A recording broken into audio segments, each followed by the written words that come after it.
Hello, this is the How-To series, and in this video we'll be going over how to use the GPA Calculator. You'll start by going to advising.utah.edu, and then you'll be at the Academic Advising Center. Once you're here, you can go to Advising Programs, and then you'll want to click on the first option that says Academic Standards. Once you're here, at the top you can click on GPA Calculator. And now once we're here, it starts telling us the U of U grading system, and then also a bit more information. Right here where it says learn how to find your academic summary, this is important because some of the information you would need to fill out the GPA calculator will be there. And then as well, it's good to say that the GPA calculator is a tool for students, but if you need a concrete version of your grades, then you'd want to go to your academic summary. So how you do that is you go to your student homepage, and then you'll click on this tab that says Academic Records. Once you're here, it'll show you your grades and you can pick which semester you need to see them from. But why this is a bit more reliable to use than, for example, your degree audit is because a degree audit can be run in many different ways versus your academic summary is based only on posted end-of-term information, making it more reliable for you. So that's very good to know. Going back to the GPA calculator, I'll be running examples of how to show a projected term GPA, and then I'll be doing a cumulative GPA. So if you're running just one for the term, you don't need to fill out this information right here. We can just start by inputting some classes.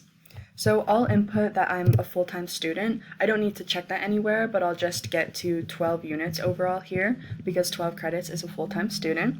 So I'll start inputting some classes. Let's do honors 2108. Then I'll do math. I'll do math 1030. I'll do theater 3735, and then I'll do another theater class for, let's actually do 2230. Okay, so now I'll input the GPA units, which is how many credits it is. And again, you can get any of this information you need on your academic records. This one is 3 credits, so is math 1030. This one is as well, and then this one is as well. Oh, let me not put in 33 credits. Okay, perfect. So now I'm at 12 credits, and I'll start putting in my expected grades. So right here, I'll put in, let's say a B, and then for math, let's do another B. For theater, we'll put a B+, and then for this one, let's say a C+, so passing. So if any of these courses I need to put that they were repeated, so let's say for example I've taken math 1030 again, then I would want to check this off and I could put in my previous grade that I got when I already took the class, but since it's not a repeat, I'll just make sure to uncheck that. But if you ever need to click that, then this is where you would input that information.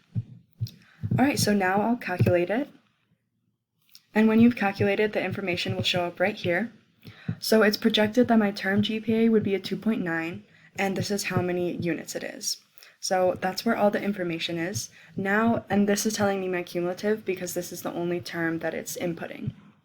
So now to do this again, I'm going to put in that my cumulative is, let's say, 3.5. And then the units I've taken towards the U of U, so how many in all, I'll put 50. Now let's calculate it again. And this time, so it still tells me my projected term GPA, and that stays the same. So if you don't want to do both, you can always just do a cumulative, and then it'll tell you your projected term GPA, which is super nice. Again, tells me how many units I put in, but now it's telling me my projected cumulative GPA is a 3.3, which is really helpful to know. And then this is how many total units I've taken towards the U. So I put in 50 up top, and then 12 new ones for my new semester. But that's how you use the GPA calculator, and I think it's super helpful, so I hope this video is helpful for you as well. And then a final disclaimer If you ever have any questions about what you're seeing on here, of kind of in general how to use it or interpret it, you can reach out to your academic advisor relating to your major, because they should definitely know how to help you with this. However, if you ever have any concerns specifically regarding your current academic standing, then you can reach out to the academic standards team and they can help you figure that out. Alright, that's the end of the video. I hope that was helpful.